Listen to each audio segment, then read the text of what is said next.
Hai, selamat sejahtera. Bertemu lagi kita dalam sesi pembelajaran hari ini dengan topik sukatan kecenderungan memusat. Akan tetapi hari ini kita akan ceritakan mengenai gundalan, kelas mod, titik tengah dan min. Okey, sebagaimana yang pelajar semua tahu, okey, untuk bab ini ia memerlukan data. Okey, kita recall balik ya, data terbahagi kepada dua, iaitu data tak terkumpul. Okey, sebagai contoh seperti ini. Okey, yang disusun sahaja okey secara rawak, okey, dan nilainya sikit. Okey, itu kita panggil data tak terkumpul. Okey, satu lagi data terkumpul. Data terkumpul ni banyak ditukarkan, diilustrasikan dalam pelbagai bentuk. Okey, seperti ini dalam jadual kekerapan yang ada skor dan kekerapan dimasukkan dalam jadual. Okey, dan ada kalanya diilustrasikan dalam graf plot titik. Okey, dan pelbagai lagi lah kita boleh tengok sama ada dalam graf carta bar, carta pie dan sebagainya. Data terkumpul ini melibatkan data yang lebih banyak ya bilangannya.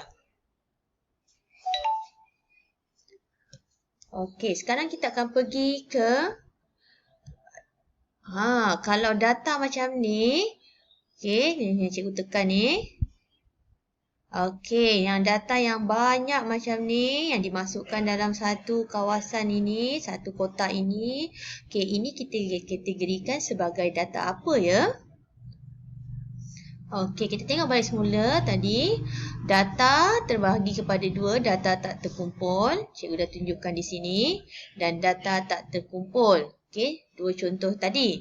Dan data sebelum tadi ini, okey, dikategorikan sebagai data terkumpul. Okey, kenapa data terkumpul? Sebab ia dalam satu kumpulan dan ia boleh dikumpulkan di dalam satu jadual. Kita akan create jadual dia elok-elok dan kita akan mendapatkan nilai-nilai gundalan, frekuensi, kelas mod dan min. Okey, kita tengok contoh yang pertama. Okey, soalan tadi ya masih sama ya. Okey, kalau kita tengok kat sini ada berapa nilai data dia, kita boleh kira 1, 2, 3, 4, 5. Okey, 10, 15, 20 ada 20 data. Okey, kat sini dia dah bagi tahu data menunjukkan umur bagi 20 orang pelawat Muzium Negara. Okey, bila soalan menyatakan 20 data, bermaksud kita kena pastikan memang betul ada 20 pada kotak data itu.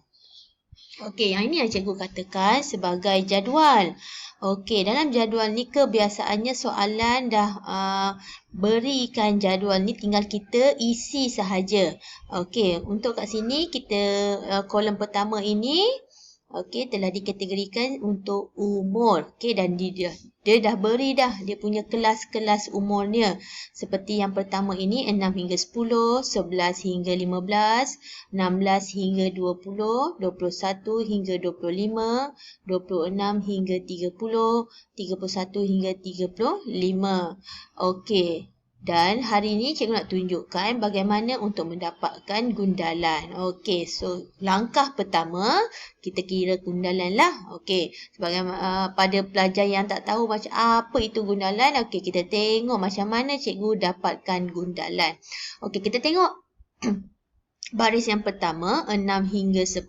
Kita tengok kat sini dalam jadual ada tak data yang mempunyai nilai dari 6 hingga 10. Kita kena cari. Okey, dan cikgu nasihatkan bila dah cari tu potong. Bila potong kita ingat. Okey, contohnya okey 6 di sini. Jadi kita potong. Kita tulis gundalan dia 1 di sini. Tik gariskan macam ni. Dia bukan nombor 1 ya. Dia gariskan kat sini 1. Menunjukkan 1 lah. Nilainya tak ada nombor lain antara 6 hingga 10. Okey, kita pergi ke kelas yang kedua, 11 hingga 15. Kita cek dalam data ini ada tak data antara 11 hingga 15. Okey, kita tengok kat sini hanya ada 13 sahaja. Okey, jadi nilainya 1. Jadi kita tulis dalam gundalan ni 1. Okey, kita tik 1 garis macam tu. 1 garis saja, bukan nombor 1 ya, 1 garis. Okey, kita pergi ke kelas yang ketiga, 16 hingga 20.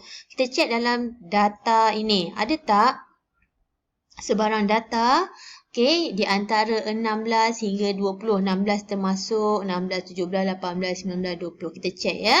Okey, 1, 2, 3, 4, 5, 6. Okey, kita ada 6 data. Jadi macam mana kita nak tulis gundalan ini? Okey, lihat cikgu buat ya.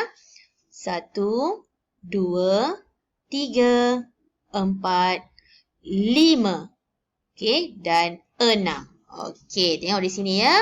Okey, bila data kelima kita palangkan dia macam ni. Okey, menunjukkan satu set gundalan ini perlu ada 5. Dan kalau 6, kita ambil dan buat di tepinya. Okey, kita tengok pada baris ketiga. Okey, kalau kita kira, biasakan bila kita kira, kita potong ya. Jadi cikgu sini, cikgu cepatkan 21 hingga 25. Kita cek ada 1, 2, 3, 4. Okey, 4 sahaja, 26. 1, 2, 3, 4. 31 hingga 35. 1, 2, 3, 4. Okey, ini kita panggil gundalan ya, bukan pada nombor. Kita tak tulis pada nombor, kita tulis garis-garis macam ni. Okey. Setelah mendapatkan gundalan, kita pergi ke langkah kedua iaitu kirakan kekerapan. Okey, kekerapan dilabelkan dengan F ya. Di sini F ialah frekuensi. Okey, jadi gundalan tadi kita dah buat, kita hanya tulislah nilainya 1, 1, 6, 4, 4, 4.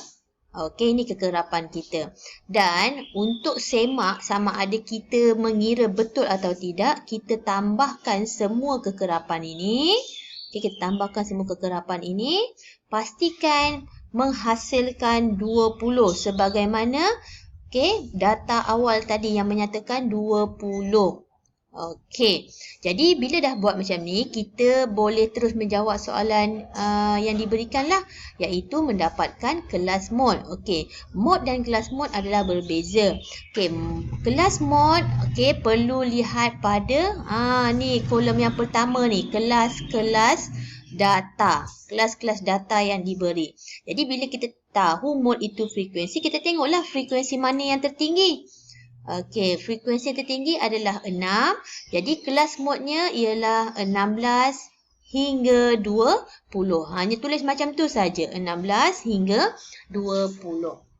Okey, kita pergi ke min. Okey, macam mana nak mendapatkan min?